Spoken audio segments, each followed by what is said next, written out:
সাম্প্রতিক সময়ে ঢাকায় চলচ্চিত্রের অভিনেত্রী ও মডেল স্নিগ্ধা চৌধুরীকে ঘিরে একটি চাঞ্চল্যকর অভিযোগ সামনে এসেছে। আসিয়ান গ্রুপ ও আসিয়ান ল্যান্ডস ডেভেলপমেন্ট লিমিটেডের চেয়ারম্যান মোহাম্মদ নজরুল ইসলাম ভূঁইয়ার বিরুদ্ধে তাকে শারীরিক ও মানসিক নির্যাতনের অভিযোগ এনে খিলক্ষেত থানায় মামলা দায়ের করেছেন এই অভিনেত্রী। স্নিগ্ধার অভিযোগ অনুযায়ী একটি বিজ্ঞাপন চিত্রের চুক্তির কথা বলে গত 24 জুলাই রাতে তাকে রাজধানীর 300 ফিট এলাকার আসিয়ান মেডিকেল কলেজের একটি অফিসে নিয়ে যাওয়া হয়।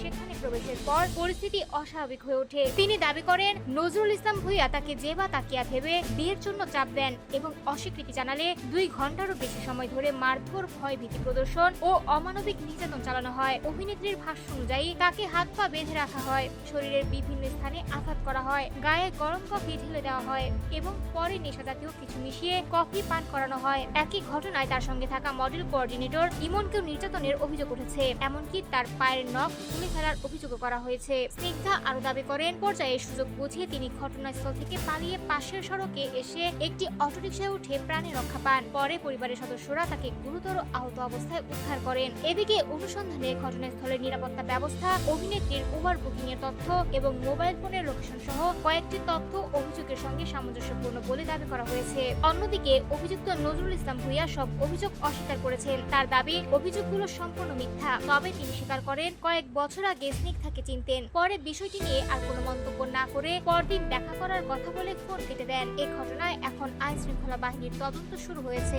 অভিযোগের সত্যতা, সংশ্লিষ্ট ব্যক্তিদের ভূমিকা এবং ঘটনার প্রকৃত কারণ তদন্তের মাধ্যমে পরিষ্কার হবে।